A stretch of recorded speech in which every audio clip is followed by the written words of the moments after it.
Good evening to all of you and welcome to all of you in सुक्स रिस्ट academy. कैसे हैं आप लोग? होप सो सभी अच्छे होंगे, पढ़ाई भी काफ़ी बेहतर चल रही होगी। तो आज के हमारे इस करंट के सेशन में हम लोग देख लेते हैं कौन कौन से इंपॉर्टेंट इश्यूज हैं, न्यूज़ हैं, मुद्दे हैं, समाचार हैं। इसके अलावा हम लोग वन लाइनर फैक्ट्स देखेंगे एंड एट द एंड हम लोग कुछ इंपॉर्टेंट पॉइंट्स पर आएंगे। तो चलिए बढ़ते हैं क्लास की ओर और देखते हैं आज की क्लास का फर्स्ट इंपॉर्टेंट इशूज क्या है। फर्स्ट न्यूज है विश्व बाल दिवस। 28 नवंबर को यह सेलिब्रेट किया जाता है, विश्व बाल दिवस। देखते हैं इसकी थीम इस साल क्या रखी गई है। तो इसकी थीम है हर बच्चे के लिए। इसकी थीम क्या रखी गई है? हर बच्चे के लिए हर अधिकार, ये इसकी थीम रखी गई है। 1959 में यूएनजीए यानी यूनाइटेड नेशंस जनरल असेंबली के द्वारा बाल अधिकारों पर एक कन्वेंशन को जो है उसे अपनाया गया था और इसी के तहत बाल अधिकारों की घोषणा भी की गई थी इन 1959। सबसे पहले तो ये ध्यान रखना है। और उससे भी पहले यानी उससे 5 years बिफोर इन 1954 सार्वभौमिक बाल दिवस यानी यूनिवर्सल चिल्ड्रंस डे सेलिब्रेट किया गया था। सार्वभौमिक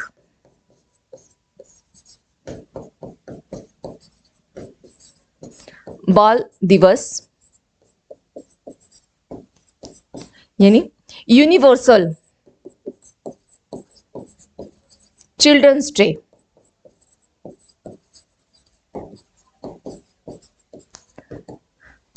ये सेलिब्रेट की गई थी and it was celebrated in year in 1954। Clear? Now अब बात आती है कि राष्ट्रीय बाल दिवस कब सेलिब्रेट किया जाता है। क्वेश्चन तो बहुत आसान सा है कि राष्ट्रीय बाल दिवस कब सेलिब्रेट किया जाता है, लेकिन अगर उसमें हम लोगों की आदत क्या है बोलने की बाल दिवस है कब? 14 नवंबर। राष्ट्रीय बाल दिवस हम लोग नोटिस ही नहीं करते हैं। तो ध्यान रखिएगा कि बाल दिवस हो या राष्ट्रीय बाल दिवस, इसे कब सेलिब्रेट किया जाता है? राष्ट्रीय बाल दिवस कब सेलिब्रेट किया जाता है? यह 14th of November. 14th of November. और क्यों 14 नवंबर को सेलिब्रेट किया जाता है? क्योंकि उस दिन क्या है, हमारे नेहरू जी की जो जयंती है उसी उपलक्ष्य में, क्योंकि उन्हें चाचा नेहरू भी कहा गया है, तो आपका 14 नवंबर को जो है बाल दिवस सेलिब्रेट किया जाता है।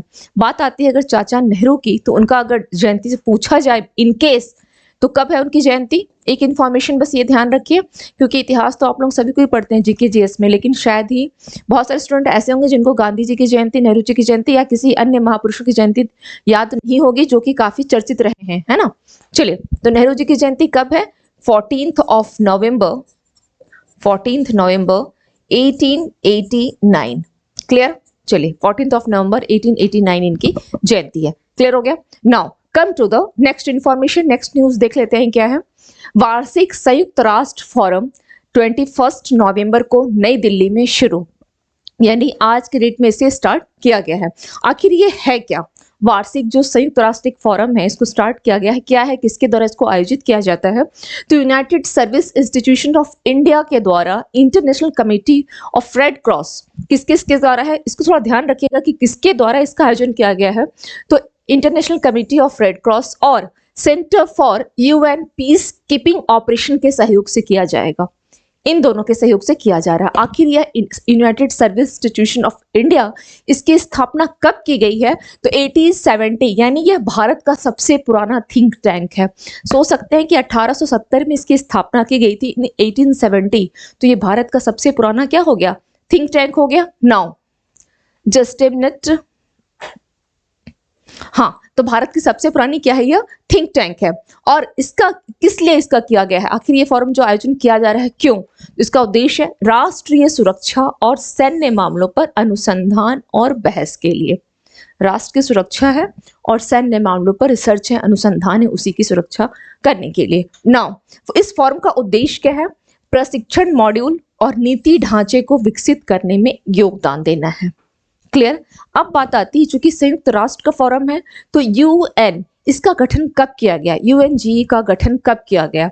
यूएन, आपने बहुत बार ये टर्म्स जो है, ये नाम बहुत बार आता है, यूएनजी, संयुक्त राष्ट्र महासभा। इसकी स्थापना कब की गई थी? इन 1945 इसकी स्थापना की गई थी। कब किया गया था? इन 1945, है ना। यूएन का संयुक्त राष्ट्र गठन कब किया गया? इन 1945। और इसकी अगर हेडक्वार्टर की बात की जाए तो कहाँ है इसका हेडक्वार्टर? यूएस। ओके, यूएस में, यूनाइटेड स्टेट्स, इसकी अगर बात की जाए कि इसके प्रेसिडेंट कौन है, अगर बात की जाए कि संयुक्त राष्ट्र प्रेसिडेंट कौन है, तो आप यहाँ पे एक लाइन में लिख सकते हैं इसके प्रेसिडेंट को लेकर के। मैं यहाँ लिख दे रही हूँ।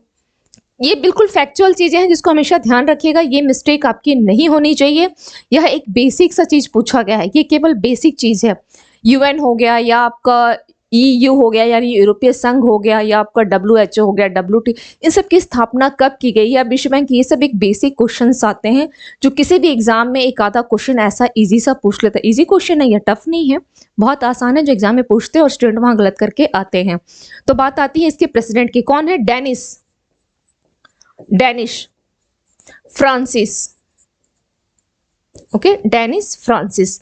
और अगर बात की जाए टोटल यूएन में कितने सदस्य देश हैं, यूनाइटेड नेशंस में अच्छा GA हो गया है ये, यूनाइटेड नेशंस की अगर बात की जाए तो इसमें कितने आपके सदस्य देश हैं?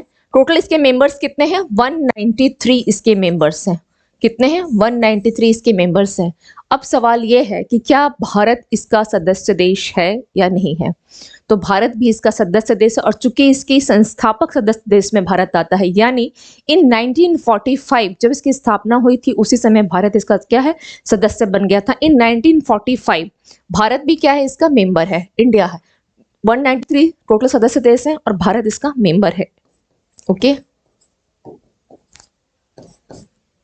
India is also a member of UN. Okay, and it was joined in October 1945. When it was joined? It was joined in October 1945. Now, come to the next information. Next issues पे आते हैं, देखते हैं क्या है। दक्षिणपंथी स्वतंत्रतावादी Xavier Miley Argentina के नए राष्ट्रपति बने हैं। तो अर्जेंटीना के नए राष्ट्रपति कौन हो गए? जेवियर माइली, इसको ध्यान रखना है। इसके अलावा आपको और क्या ध्यान रखना है अर्जेंटीना को लेकर के? अर्जेंटीना क्या है कि अगर बात की जाए पूरे कहाँ है अर्जेंटीना, है कहाँ? आपका साउथ अमेरिका में है, या आप इसको बोल सकते हैं कि लैटिन अमेरिका का ये तीसरी सबसे बड़ी अर्थव्यवस्था है। किसकी? लैटिन अमेरिका की तीसरी सबसे बड़ी अर्थव्यवस्था है। और अर्जेंटीना को लेकर के एक चीज ध्यान रखिएगा, इसे फुटबॉल की राजधानी भी बोला गया है। ओके, इसे क्या बोला गया है? Capital of football, capital of football, capital of football यानी फुटबॉल की राजधानी। इसके अलावा एक टैंगो की उत्पत्ति यहीं पर हुई है। टैंगो। ओके, टैंगो की जो उत्पत्ति है वो भी यहीं पर हुई है। इस वन काइंड ऑफ आपका ट्राइब्स आता है टैंगो, इसकी उत्पत्ति भी आपकी अर्जेंटीना में ही हुई है। Now come to the next information. इसके अलावा आप ये भी देख सकते हैं कि पेड्रो सांचेज जो है उनको स्पेन का प्रधानमंत्री बनाया गया। जिस तरह से इनको राष्ट्रपति के लिए चुने गया उस तरह से प्रधानमंत्री के लिए भी पेड्रो सांचेज को बनाया गया। तो जिन लोगों को इन 6 मंथ्स में किसी भी कंट्रीज के अगर प्रेसिडेंट चुने गए हैं या आपके PM चुने गए हो, तो इसको जरूर ध्यान रखिएगा, जितने भी लास्ट 6 मंथ्स के। Now come to the next information. Next क्या है देख लेते हैं। यूपी कैडर के वरिष्ठ IPS अधिकारी कौन है? आलोक शर्मा। इनको SPG निदेशक नियुक्त किया गया है। SPG, आखिर ये SPG होता क्या है? ये क्या थे? ये तो IPS अधिकारी रहे हैं, इनको SPG का निदेशक नियुक्त किया गया है। SPG क्या होती है? तो भारत सरकार की एक एजेंसी है, भारत सरकार की एक एजेंसी है SPG। अब इसका रोल क्या है, क्या इसके पास जिम्मेदारी है? तो भारत के प्रधानमंत्री कौन है वर्तमान में? मोदी जी हैं। कोई भी प्रधानमंत्री हो, हालांकि वर्तमान में मोदी जी हैं, और उनके कुछ मामलों में उनके क्या है? परिवारों की सुरक्षा करना। SPG का रोल क्या है? प्रधानमंत्री के साथ साथ उनके परिवारों की कुछ मामलों में, सपोज अगर कोई ऐसा केस आता है और लगता है कि उनके फैमिली को सुरक्षा दी जानी चाहिए, तो उनके परिवार की सुरक्षा करने की जिम्मेदारी किसके पास आ जाएगी? SPG के पास। और किसे नियुक्त किया गया है? आलोक शर्मा को। ये कौन है? ये IPS रह चुके थे। नाउ इनका गठन कब किया गया है? इसका गठन किया गया है 1988 में। भारत की संसद के एक अधिनियम के तहत इसका गठन किया गया था। ओके, भारत की संसद। हमेशा ध्यान रखिएगा, इस तरह के क्वेश्चन जो है आपके पॉलिटी सेक्शन में पूछ लेता है। कहाँ पूछता है? तो पॉलिटी वाले सेक्शन में आपके इसी प्रकार से क्वेश्चंस को जो है वो ले आता है। तो SPG संसद की एक अधिनियम के द्वारा इसका गठन किया गया था इन 1988। अब बात आती है अगर यूपी कैडर को लेकर के या आपके उत्तर प्रदेश को लेकर के, तो उत्तर प्रदेश से एक इंफॉर्मेशन के अनेकों ऐसे इंफॉर्मेशन है। जैसे हमेशा करंट को क्या कीजिएगा, देखिएगा जैसे कोई न्यूज आ रही है, आप लोग अपने जब नोट्स बनाते हैं तो करना क्या है? कॉपी में, ओके, पेज में नहीं, कॉपी की बात बता रही हूँ। स्ट्रेट लिखना है, उत्तर प्रदेश देना है, हेडलाइन होगी। उसके बाद यूपी से आपकी जितने इन्फॉर्मेशन आएंगे, जितने न्यूज आएंगे, उन सबको एक जगह लिखना है। इससे क्या होगा, जब आप रिवीजन करेंगे तो उस टाइम आपको किसी प्रकार की कोई प्रॉब्लम नहीं आएगी, आप फटाफट रिवीजन करने की स्थिति में होंगे। अदरवाइज यूपी में ये हुआ है, उसके नीचे आपने तेलंगाना लिख दिया, चलो नॉर्थ से साउथ पहुंच रहे हैं, तो आपकी कंडीशन भी यही होगी कि ना उधर के रहेंगे ना इधर के रहेंगे। यानी तैयारी जो है वो थोड़ी नहीं बहुत ज्यादा गड़बड़ हो जाती है। तो यूपी से जितने भी इंफॉर्मेशन है, जैसे अगर मैं आपसे अभी पूछ लूं कि यूपी में ही अभी क्या किया गया है, एक न्यू एजुकेशन पॉलिसी यानी नई राष्ट्रीय जो शिक्षा नीति है, इसके तहत वहां पर क्या किए गए हैं, स्कूल में जो है आपके आवर्स, जो टीचिंग आवर्स हैं, उसको कम कर दिया गया है ना। तो इससे रिलेवेंट मैंने आपको भी बताया था, ये इसी वीक की न्यूज है, इसी वीक की न्यूज है। आज चूंकि ट्यूसडे है तो हो सकता है कल की न्यूज हो। तो इस प्रकार से जो भी इंफॉर्मेशन आते हैं उसको वीकली अगर आप जो मैनेज कर रहे हैं, कॉपी में लिख रहे हैं, तो पूरे नवंबर मंथ में देखिएगा कि यूपी से रिगार्डिंग कितने इन्फॉर्मेशन हैं जो आपके पास आए हैं। Got my point, what I want to say you. आप समझ पा रहे हैं कि मैं आपको क्या बोलना चाह रही हूँ? नहीं समझ में आ रहा है तो कमेंट सेक्शन में कमेंट करके पूछ लीजिएगा, ठीक। नाउ तो करना क्या है आपको कि इस प्रकार से इंफॉर्मेशन, जैसे अभी मैं आपको यहाँ बता दे रही हूँ कि यूपी से रिगार्डिंग जो है कि स्कूल के आवर्स को कम करना है, किस रूप में कम करना है, तो कैसे, किसके तहत किया जा रहा है, न्यू एजुकेशन पॉलिसी, नई जो आपकी शिक्षा नीति आई है उसके तहत। अब बात आती है कि कितने आवर्स किया जा रहा है। मंडे टू फ्राइडे स्कूल के आवर्स कितने होंगे, 5 से लेकर के कह सकते हैं 5 घंटे से लेकर के 5.5 घंटे का आवर्स होगा, फर्स्ट थिंग। सेकंड थिंग, जो आपकी मेन सब्जेक्ट होगी वो 50 मिनट्स की होगी, और जो आपके जीएस के सब्जेक्ट्स हैं वो आपके होंगे ओनली 35 से लेकर के 45 मिनट्स के। इसके अलावा जो आपके 4 सैटरडे आते हैं उसमें से 2 सैटरडे आपका क्या होगा, ऑफ रहेगा, छुट्टियां रहेंगी, अवकाश रहेगा। लेकिन रेस्ट ऑफ जो 2 सैटरडे होंगे उसमें आपकी जो आवर्स होगी पढ़ने की, स्कूल में रहने की, वो 2 से 2.5 घंटे की होगी। क्लियर? तो इस प्रकार से जो एजुकेशन पॉलिसी में कुछ जो है जो चेंजिंग की जा रही है, और ऐसा करने वाला कौन सा राज्य है, तो आपका उत्तर प्रदेश है। इसके साथ ही इसका क्या उद्देश्य, क्यों किया जा रहा है, तो 10 बैग जो स्कूल कॉन्सेप्ट है, 10 बैग को या बुक्स को बैग के अंदर भर भर के लेके जाने का, उतने भारी जो बैग हो जाते हैं उसके बोझ को कम करना, ये सरकार की ऐसी पॉलिसी है। Now come to the next information. Next देख लेते हैं क्या है। विश्व शौचालय दिवस कब सेलिब्रेट किया गया, इसको 19 नवंबर को विश्व शौचालय दिवस। और ये कब से स्टार्ट किया गया है इसको सेलिब्रेट करना, 2013 से इसको स्टार्ट किया गया है, 2013 से। ओके, 2013 से विश्व शौचालय दिवस जो आपका सेलिब्रेट किया जा रहा है। आखिर 19 नवंबर को क्यों, 19 नवंबर को ही आपकी क्या है, इंदिरा गांधी जो हमारी भारत की क्या है, प्रथम महिला प्रधानमंत्री, और अभी तक केवल वही प्रधानमंत्री रही भी है भारत में, है ना, प्रथम भी है और केवल एक महिला प्रधानमंत्री, इंदिरा गांधी की जयंती है 19 नवंबर को। अगर बात की जाए, एक इंफॉर्मेशन और ध्यान रखिएगा कि उनकी जो स्थल है जहां पर इंदिरा गांधी की जयंती, जैसे जाकर के वहां पर हम बोलते हैं ना कि ये जैसे गांधी जी का बोला जाता है, राजघाट पे जाते हैं, तो वहां पर उनके स्थल को शक्ति स्थल। ओके, कभी एग्जाम में अगर पूछ ले कि इंदिरा गांधी की जो स्थल उसको किस नाम से जाना जाता है, तो यह शक्ति स्थल के नाम से जाना जाता है, इंदिरा गांधी का शक्ति स्थल। ओके, नहीं याद रहेगा तो ऐसे ही याद रख लीजिएगा। कहीं भी अगर महिलाओं से संबंधित कुछ आता है, जैसे एक एग्जांपल दूं, अभी बिल पास हो गया कि लोकसभा में इतने होने चाहिए महिलाओं का आरक्षण, उसका भी नाम क्या दिया गया है, नारी शक्ति। यानी महिला का मतलब ये होता है पावर, शक्ति, जिसे लोग समझ नहीं पाते हैं, लेकिन रियलिटी ये है कि नारी में ही वो शक्ति है ना। तो इंदिरा गांधी भी क्या है, एक नारी रह चुकी हैं, तो इनके बारे में भी ध्यान रखिएगा अगर कुछ याद ना रहे तो, चूंकि शक्ति स्थल, नारी है शक्ति स्थल, ठीक है। इस तरह से शक्ति वर्ड जो है ज्यादा देखिएगा तो महिलाओं से संबंधित ही रहता है, एक ट्रिक के तरीके से आप इसको ध्यान रख सकते हैं। तो शक्ति स्थल में अभी मोदी जी ने भी क्या किया, श्रद्धांजलि अर्पित की है। इसके अलावा राजीव गांधी थे, सोनिया गांधी भी इन्होंने दिया, तो इनके परिवार की तो देंगे ही वो, तो ये ध्यान रखना है। अब इनकी जयंती कब है, 19 नवंबर को इनकी जयंती सेलिब्रेट की जाती है, ठीक है। और इसी संदर्भ में देखेंगे तो 2013 से आपका क्या स्टार्ट किया गया था, विश्व शौचालय दिवस जो है सेलिब्रेट किया गया।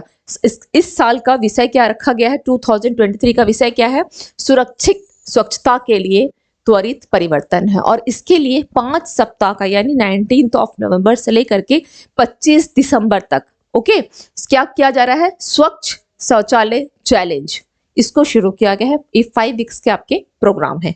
Now come to the next information. Australia ने 6ठी बार क्रिकेट विश्व कप का खिताब जीत लिया है, यानी छठी बार यानी 6 टाइम्स है जो इसने क्या किया है, आईसीसी का जो इसने खिताब को जीत लिया है ना। और इसका आयोजन कहाँ किया गया था, इसका आयोजन कहाँ किया गया था, तो नरेंद्र मोदी स्टेडियम। इसका आयोजन कहाँ किया गया, इसको हम कहाँ लिख सकते हैं, चलिए ऑस्ट्रेलियाई टीम ने विश्व कप है ना, यहाँ लिख देती हूँ। इसका आयोजन कहाँ किया गया था, आयोजन नरेंद्र मोदी स्टेडियम है ना, नरेंद्र मोदी स्टेडियम विश्व का सबसे बड़ा स्टेडियम है, ये ध्यान रखना है। नरेंद्र मोदी स्टेडियम विश्व का सबसे बड़ा स्टेडियम।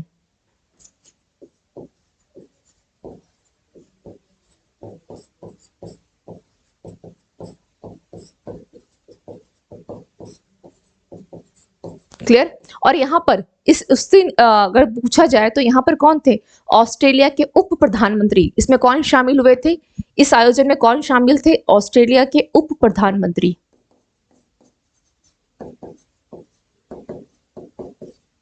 रिचर्ड मार्ल्स, कौन थे, श्री रिचर्ड मार्ल्स। ओके, ये इसमें उपस्थित रहे हैं। और हमारे प्रधानमंत्री कौन, मोदी जी वहां उपस्थित थे। ठीक है, तो ये न्यूज याद रखिएगा। अब बात आती है, चूंकि इसने ऑस्ट्रेलिया कितने 43 ओवर में, कितने ओवर में 43, पूरे इन्फॉर्मेशन को ध्यान रखिएगा। 43 ओवर थी, 4 विकेट पर 241 रन का लक्ष्य हासिल कर उन्होंने जीत हासिल किया है। इसके अलावा यह संस्करण चूंकि 6 टाइम है, तो इससे पहले कौन कौन से संस्करण है, एडिशन है जिसको ऑस्ट्रेलिया जीता है, तो first time in 87, 99, 2003, 2007, 2015 and right now in 2023 ये संस्करण को जीता गया है। विराट कोहली टूर्नामेंट का सर्वश्रेष्ठ खिलाड़ी चुना गया, विराट कोहली को। And player of the match Travis head को चुना गया है, player of the match Travis head को चुना गया है। इसके अलावा अगर बात की जाए तो ऑस्ट्रेलिया के जो प्रधानमंत्री हैं और वहाँ की जो आपके विदेश मंत्री है ना, पेनी वैंग, इनकी क्या रही है, इनकी तो 2 दिवसीय भारत का दौरा किए हैं। इन लोगों ने 2+2 जो कि मंत्र स्तरीय डायलॉग होता है उस पर भी उनके वार्तालाप हुए हैं। इस इंफॉर्मेशन को भी ध्यान रखिएगा। Now come to the next. Kotak bank board के द्वारा अशोक वासवानी को एमडी और सीईओ नियुक्त किया गया है। तो किस बैंक के द्वारा किया गया है, कोटक बैंक बोर्ड के द्वारा। इस कोटक बैंक की स्थापना कब की गई थी, 2003 में की गई थी। चलिए, बाजार पूंजीकरण के हिसाब से ये भारत का क्या है, तीसरा सबसे बड़ा यह निजी क्षेत्र का बैंक है जिसकी स्थापना 2003 में थी। हेडक्वार्टर मुंबई में है और इसके कोटक क्या है, इसके उदय कोटक, इसके संस्थापक कौन है, उदय कोटक इसके संस्थापक हैं। Now come to the next information. Next देख लेते हैं क्या है। फाइनेंशियल ईयर 25 के लिए यानी 2025 के लिए भारत की जो खाद्य सब्सिडी है वो करीब करीब 2.3 ट्रिलियन रुपया रहने का ऐसा अनुमान लगाया गया है। ओके, नाउ अब इसके साथ ये ध्यान रखिएगा कि 2024-25 के लिए गेहूं की एमएसपी जो है यानी मिनिमम सपोर्ट प्राइस को 7.05% से अगर बढ़ा दिया गया तो टोटल आप देखेंगे कि कितना पड़ जा रहा है, 2275 रुपये प्रति क्विंटल कर दिया गया है। और प्रधानमंत्री गरीब कल्याण जो आपकी योजना है ना, गरीब कल्याण अन्न योजना के तहत सरकार जो है एनएफ ऐसे लाभार्थियों को मुफ्त अनाज उपलब्ध कराएगी, मुफ्त अनाज जो है उपलब्ध कराएगी प्रधानमंत्री गरीब कल्याण अन्न योजना। और इसकी समय सीमा को बढ़ा करके जो 2023 दिसंबर में समाप्त होने वाली थी, इसको कितना कर दिया गया है, 5 साल के लिए बढ़ा करके यानी 2025 कर दिया सॉरी 2025 कर दिया गया है। और इसका आरंभ कब किया गया था, इस योजना का, इस योजना को आरंभ कब किया गया था, मार्च 2020 में। अब ये दिसंबर में समाप्त होने वाली थी लेकिन ये अब कब समाप्त होगी, 2025 तक इसको बढ़ा दिया गया है 5 सालों के लिए। Clear. Now come to the next information. हास्य अभिनेता कौन है, वीर दास। इनको कॉमेडी के लिए जितने राउंड अप किए जा रही हूं उसको ध्यान रखिएगा। पूछ सकता है अभिनेता कौन है, तो कौन होंगे, वीरदास। किसके लिए, कॉमेडी के लिए। कौन सा अवार्ड दिया गया है, इंटरनेशनल एमी पुरस्कार जो है यह दिया गया है, इंटरनेशनल एमी अवार्ड दिया गया है। इंटरनेशनल क्या है, यह एमी अवार्ड दिया गया है, इंटरनेशनल एमी अवार्ड। और यह कब से दिया जा रहा है, अगर बात की जाए कि अवार्ड कब से स्टार्ट किया गया है तो कब होगा, 93 हो जाएगा। वीरदास को उनके नेटफ्लिक्स कॉमेडी स्पेशल शीर्षक वीरदास लैंडिंग के लिए पुरस्कार दिया गया है। किसके लिए, वीरदास लैंडिंग के लिए। ओके, वीरदास लैंडिंग के लिए पुरस्कार उनको दिया गया है, ये ध्यान रखना है। इसके अलावा Mario Pol the people's story, क्या है? Mario Pol the people's story को अंतरराष्ट्रीय एमी अवार्ड्स किसके तहत? वृत्त चित्र के रूप में दिया गया है। वृत्त चित्र के रूप में किसको दिया गया है? Mario Pol the people's story को। नाउ एकता कपूर को इंटरनेशनल एमी डायरेक्टर अवार्ड मिला है। एकता कपूर को कौन सा दिया गया है? एकता कपूर, ये आपको पता है, ये जितने भी सीरियल्स हैं, जैसे कभी सास भी कभी बहू थी, कभी कभी पार्वती, मंगला, पता नहीं कितने ऐसे सीरियल्स हैं जो किसके द्वारा किया, निर्देशित किया गया है? एकता कपूर के द्वारा, है ना।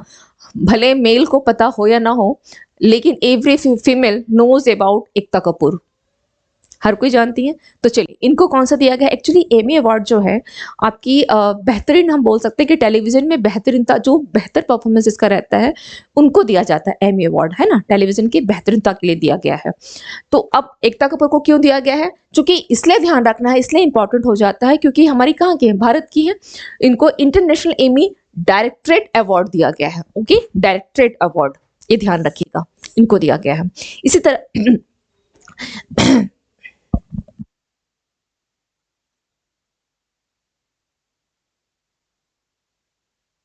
चलिए, सबसे पहला एमी अवार्ड कब से स्टार्ट किया गया था, इसको भी लिख ले, ये भी इंपॉर्टेंट ही है। 1949 में सबसे पहली एमी अवार्ड जो है वो दिया गया था 1949 में। क्लियर? चलिए, इस साल अगर बात की जाए,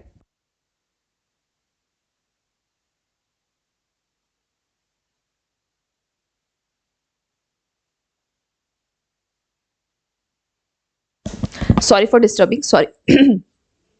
now come to the next information. Next देख लेते हैं क्या है। उत्तर प्रदेश सरकार ने मोहम्मद शमी के गांव में स्टेडियम बनाएगी। मोहम्मद शमी कहाँ बना रही है? मोहम्मद शमी के गांव में क्या बनाएगी? स्टेडियम बनाएगी। कौन बना रहा है? यूपी गवर्नमेंट बना रही है। एक्चुअली शमी कहाँ के रहने वाले हैं? शमी, मोहम्मद शमी कहाँ के हैं? तो ये अमरोहा जिले के हैं। ओके, गांव सहसपुर अलीनगर में एक मिनी स्टेडियम और एक ओपन जिम बनाने का भी प्रस्ताव रखा गया है। ओपन जिम, आजकल ये बहुत चला हुआ है, ओपन जिम, है ना, खुले में जिम लोग जाते हैं, एक्सरसाइज करते हैं। यूपी सरकार की प्रदेश में कितनी है? 20 मिनी स्टेडियम बनाने की योजना थी, और जिन जगहों पर यह 20 मिनी स्टेडियम बनाने की योजना है उनमें अमरोहा भी शामिल है। और आपके मोहम्मद शमी कहाँ के हैं? अमरोहा के ही हैं। न्यूजीलैंड के खिलाफ सेमीफाइनल में भारतीय तेज गेंदबाज मोहम्मद शमी के 7 विकेट ने क्या किया था? भारत को विश्व कप में क्या फाइनल में पहुंचा दिया था। इसके 7 विकेट ने मोहम्मद शमी के भारत को कहां पहुंचा दिया था? विश्व कप के फाइनल में पहुंचा दिया था। किसके खिलाफ था? न्यूजीलैंड के खिलाफ था, इसको ध्यान रखना है। शमी आईसीसी पुरुष क्रिकेट विश्व कप में 18 मैचों में इन्होंने 55 विकेट के साथ भारत के अग्रणी, क्या है ये, विकेट लेने वाले ये गेंदबाज बने हैं। ठीक है, अग्रणी गेंदबाज ये बन चुके हैं। इसके अलावा उन्होंने नवंबर 2023 में न्यूजीलैंड के खिलाफ 57 रन देकर 7 विकेट लिए हैं। 7 विकेट लिए हैं न्यूजीलैंड के खिलाफ ही। अगर पूछा जाए मोहम्मद शमी को लेकर के, तो इन्होंने किसके खिलाफ था? न्यूजीलैंड के खिलाफ। कब? आईसीसी आपके विश्व कप में। नाउ मोहम्मद शमी घरेलू क्रिकेट में बंगाल की ओर से खेलते हैं, इसको ध्यान रखना। किसके तरफ से? बंगाल की ओर से ये खेलते हैं घरेलू क्रिकेट में। अब बात आती है, चूंकि आईसीसी है ना, आईसीसी का अगर पूछा जाए कि चेयरमैन कौन है, तो नाम ध्यान रखिएगा। आईसीसी का चेयरमैन कौन है? चेयरमैन कौन है? Greg Berkeley.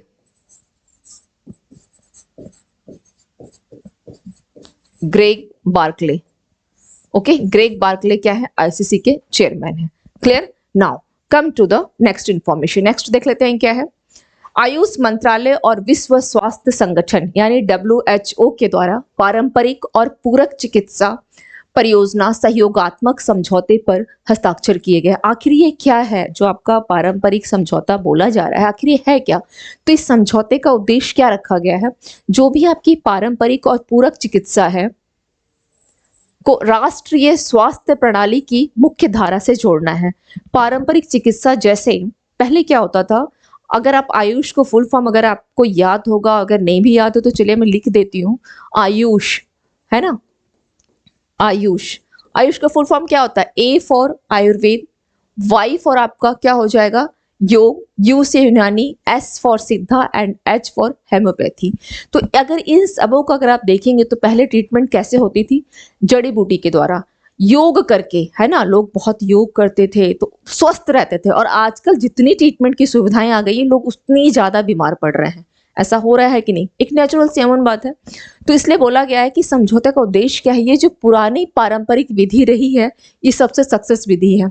इनफैक्ट ये मैं अपने लिए भी एक एक्सपीरियंस बताऊंगी कि सबसे सही विधि आयुष ही है, सबसे बेस्ट है। एक्सरसाइज कीजिए आप डेली, अपने लिए 20 मिनट्स का टाइम दीजिए, स्वस्थ रहेंगे, कोई टेंशन नहीं होगी। तो पारंपरिक हो गई ये, और पूरक चिकित्सा यानी एक दूसरे को पूरक करके, जैसे सपोज कहीं पर आपको हो सकता है कि आपकी बॉडी कहीं आपको बोल रही हो कि तुम्हें मेडिसिन ले लो, तो पहली चीज। दूसरा, योग के माध्यम से मेडिसिन खाओ, आयुर्वेदिक मेडिसिन का मतलब हो गया, हो सकता है कि आप तुलसी का काढ़ा पी ले, है ना, और आप योग कर ले 20 मिनट, या यूनानी तरीके से, यूनानी जो विद्या होती है उसकी मेडिसिन ले लें, हेम्योपैथ की मेडिसिन ले लें, उसके साथ सिद्धा अपना लें। तो इस तरह से क्या बोला गया है कि पारंपरिक और पूरक चिकित्सा एक दूसरे का प्रणालियों को क्या करना है, राष्ट्रीय स्वास्थ्य प्रणाली जो है इसकी मुख्य धारा से जोड़ना है। ये समझौता इसलिए किया गया, किसके बीच में है, आयुष मंत्रालय और WHO के द्वारा। WHO यानी वर्ल्ड हेल्थ ऑर्गेनाइजेशन, और इसकी अगर बात की जाए, इसके WHO के महानिदेशक कौन है, टेड्रोस घेब्रेयेसस। कौन है, Tedros Ghebreyesus. Okay, Tedros Ghebreyesus WHO के महानिदेशक हैं, ये ध्यान रखिएगा। नाउ अब बोला गया है कि इसके सहयोग से आयुष मंत्रालय जो है दक्षिण पूर्व एशिया यानी साउथ ईस्ट एशिया में पाए जाने वाले, मैंने आपको अभी बताया कि आयुष का संबंध जड़ी बूटी बहुत बेहतर होता है। एलोवेरा पी ले, चेहरे में लगा लें, ये जो इतने सारे क्रीम पाउडर लगाने की जो आवश्यकता पड़ती है, आवश्यकता नहीं पड़ेगी। लैक्मी, कलर बार, ये जो मार्केट में छाया हुआ है, मैबलिन है, रेवलॉन है, इन सब की आवश्यकता नहीं पड़ेगी। एलोवेरा को फेस में लगाए, बहुत ग्लो करेगा। बेसन लगा ले, हल्दी लगा ले, है ना, ये सब चीजें कीजिए तो अपने आप ये पारंपरिक चिकित्सा हो गई आपकी, तो घर में एक दूसरे का पूरक हो जाएगा। क्या जरूरत है मार्केट में जाकर के 400-500 रुपए खर्च करने की, no need of that, no. तो दक्षिण पूर्व एशिया में क्या किया जा रहा है, जड़ी बूटियों का एक अंतरराष्ट्रीय हर्बल फार्मोकापिया जो है यह विकसित किया जाएगा। क्लियर? नाउ WHO के सहयोग से ही आयुष मंत्रालय दक्षिण पूर्व एशिया में पाई जाने वाली, चलिए एक लाइन रिपीट हो गई है, जस्ट इसको डिलीट कर दे। आयुष मंत्रालय पहले ही WHO के साथ दो परियोजनाओं समझौते पर हस्ताक्षर कर चुका है। ओके, दो परियोजना, WHO ने दो ऐसे प्रोजेक्ट पर किसके साथ हस्ताक्षर किए हैं, तो आयुष मंत्रालय के साथ। देख लेते हैं क्या है, यानी आयुष मंत्रालय हो या दोनों एक दूसरे से के साथ क्या है, समझौता किए हुए हैं। पहले 2 समझौता हो चुका है, और वो समझौता क्या है और कब किया गया है इसको देख लेते हैं। इन 2016, ओके, सबसे पहले कब किया गया था, 2016 में समझौता किया गया था, उसके बाद 2017 में समझौता किया गया, अभी फिर समझौता किया गया है 2023 में। नाउ योग, मैंने आपको अभी बताया आयुष का फुल फॉर्म क्या होता है, योग है, आयुर्वेद है, यूनानी है, पंचकर्म जैसी जो पारंपरिक आपकी चिकित्सा प्रणाली को वैश्विक स्तर पर यानी ग्लोबली इस स्तर पर लेके जाने के लिए 2016 में पहला समझौता किया गया था। ये ध्यान रखिएगा, 2016 में पहला समझौता किया गया था।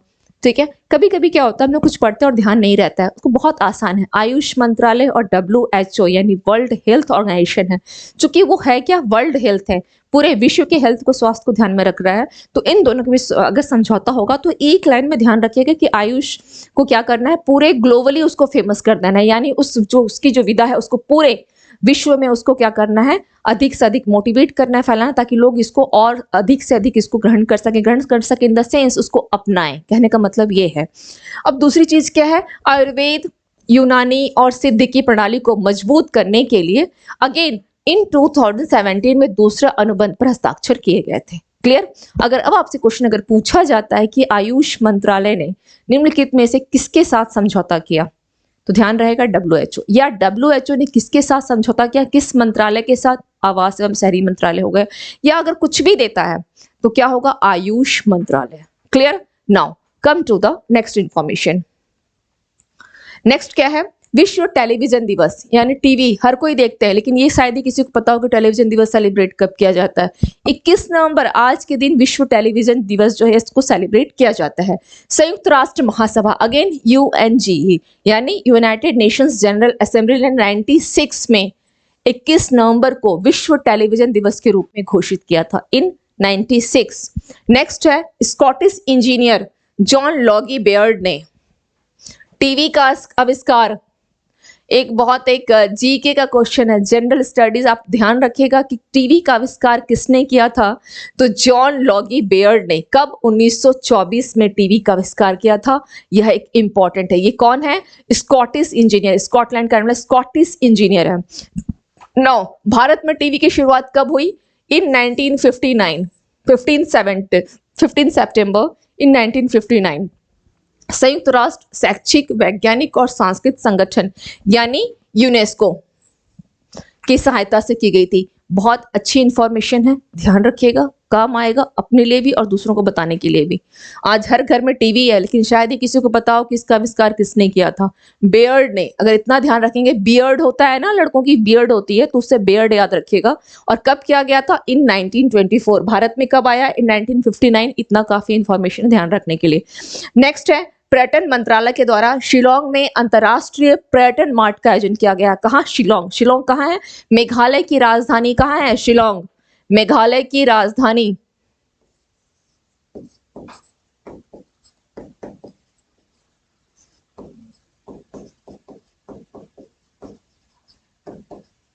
ओके, मेघालय की राजधानी कहाँ है? शिलोंग। वहां पर क्या किया गया है? अंतर्राष्ट्रीय पर्यटन मार्ट। ओके, और किसके द्वारा किया गया उद्घाटन? जी किशन रेड्डी। कौन है ये? पर्यटन मंत्री जी किशन रेड्डी के द्वारा किया गया है। और इस कार्यक्रम में क्या किया गया है? जितने भी आपके सिंगल यूज वाले प्लास्टिक है उसका उपयोग नहीं होगा, कागज से बनी हुई यानी कागज रहित प्रणाली अपनाई जाएगी और वृक्षारोपण अभियान भी चलाया जाएगा इस कार्यक्रम के दौरान। बस इतना ही है, ध्यान रखना है। Now come to the next information. Next देख लेते हैं क्या है। चलिए, तो ये हो गई आपकी जितने भी इंपॉर्टेंट न्यूज थे आज के। दूसरी चीज है, अब हम लोग इंपॉर्टेंट पॉइंट्स पे आते हैं। क्या क्या है? उच्च न्यायालय ने निजी क्षेत्र में स्थानीय लोगों के लिए 75% जो आपका कोटा को रद्द कर दिया है। तो सबसे पहले तो ये ध्यान रखना है कि किस स्टेट का रद्द किया है। ये हरियाणा के स्टेट का रद्द कर दिया है। कितना परसेंट? 75%। ओके, आरक्षण किस लिए जरूरी है? आरक्षण को क्यों लाया गया था? ताकि समाज के जो अपने सामाजिक और आर्थिक रूप से या शैक्षणिक रूप से जो लोग पिछड़े हुए हैं उनको एक समान करने के लिए लाया गया था, है ना, ताकि उनकी इस भी समाज में क्या हो, एक समान समरसता लाने के लिए लाया गया था। लेकिन अब वर्तमान में क्या किया जा रहा है? और ये आरक्षण किसके लिए था? SC, ST, OBC और EWS को वर्तमान में 60% रिजर्वेशन दिया जा रहा है आपके शैक्षणिक क्षेत्र में। ओके, 60% रिजर्वेशन दिया जा रहा है। तो इसलिए अगर हरियाणा ने रद्द किया है, हाईकोर्ट ने अगर हरियाणा गवर्नमेंट के इस फैसले को रद्द कर दिया है, तो उसके पीछे रीजन क्या था? हाईकोर्ट का कहना यह है कि देखो, जो लोग प्राइवेट जॉब में हैं, यानी जो निजी क्षेत्र के अपने काम कर रहे हैं, और अगर उनकी पर मंथ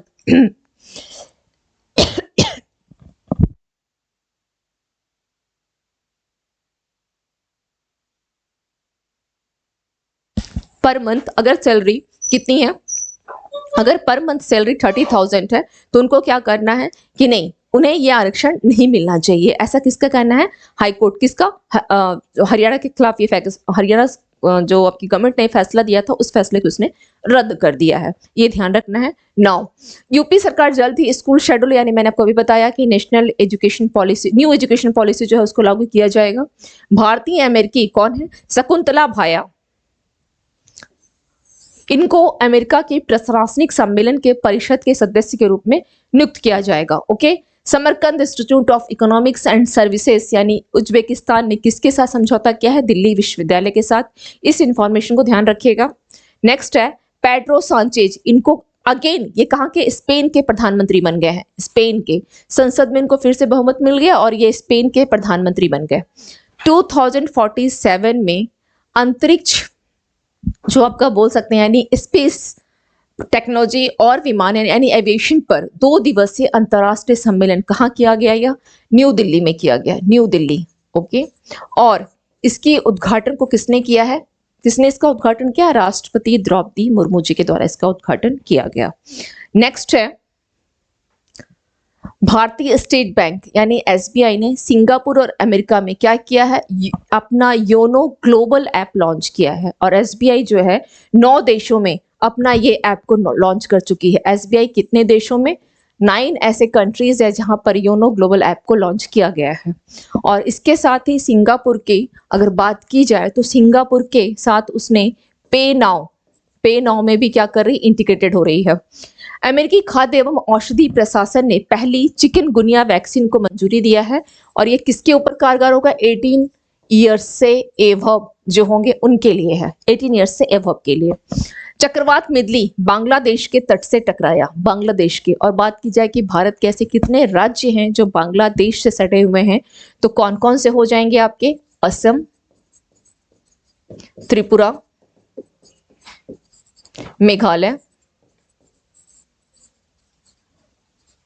मिजोरम एंड आपका पश्चिम बंगाल, वेस्ट बंगाल। ओके, सबसे जो आपकी लंबी तीनों ओर से घिरा हुआ कौन है?